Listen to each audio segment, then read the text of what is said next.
everybody. Maria DiPoce, your coach, coming to you from my amazing office in Richmond, Virginia.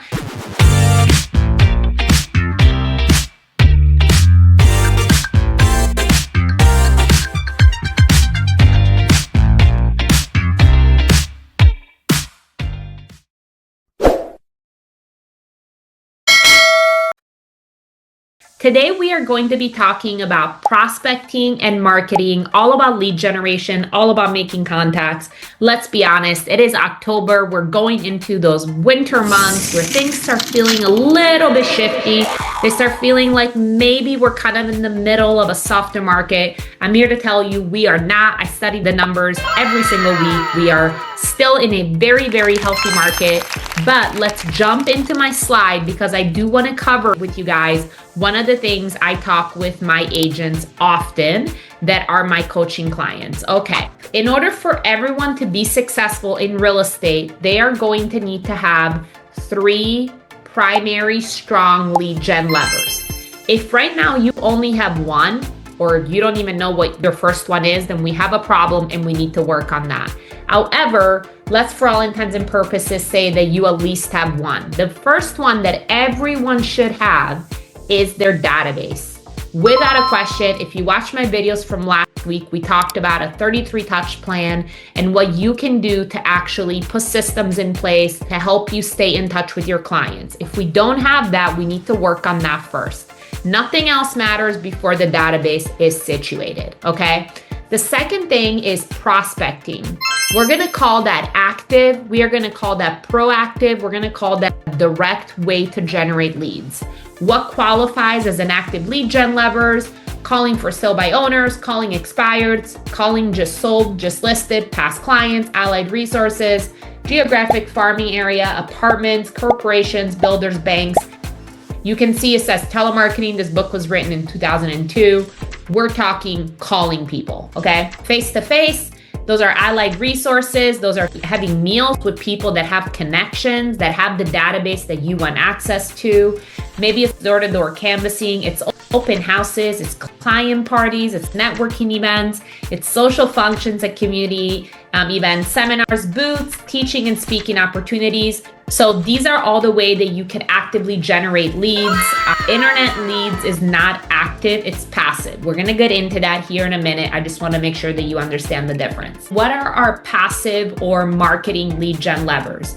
These are gonna be things like advertising, like billboards, yellow pages, television, radio, magazines, right?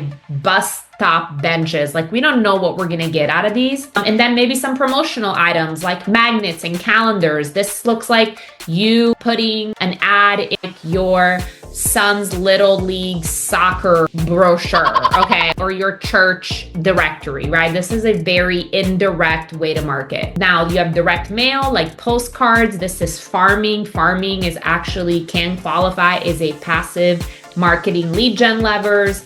Just sold, just listed postcards, broadcasting like calling or emails, signs, directional signs, brochure boxes. This is what kind of sits around the listing. Farming, we talked about sponsorship like Little League charities and community events. Okay, so number 1, you need a database. You need a really, really strong database. I would say if you want to do 20 deals a year, that database needs to be in the 100. Quality over quantity, I would say 300 to 400 quality people in a database should get you to 20 deals a year. That is the main lead gen lever. The second lead gen lever is going to be prospecting based. This is proactive and direct, okay? This isn't active lead generation levers like open houses. Now, not one open house a quarter. No, I'm talking about an open house a week. And then marketing / not as direct, maybe a little bit passive, and you get to spend some money on this, right? These, if you can see the side of this page, you can see that they cost money. All right, I hope this video was helpful. I know it would have been really helpful for me to kind of get a lay of the land and be able to see the forest for the trees, because although I was doing $10 to $50 million in volume a year, guys, it was a hot mess. I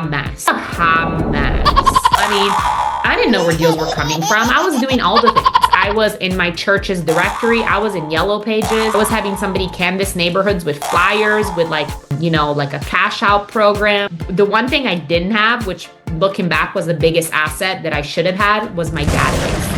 I hope this was helpful. Again, top 3 database, proactive/active lead gen levers, and then passive/marketing based lead gen lever. I hope you enjoyed this video. If you want to book a time with me, go to booktimewithmaria.com.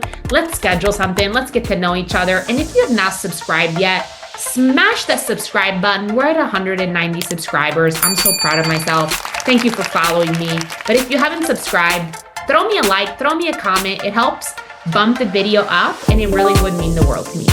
Bye guys. Have a good day.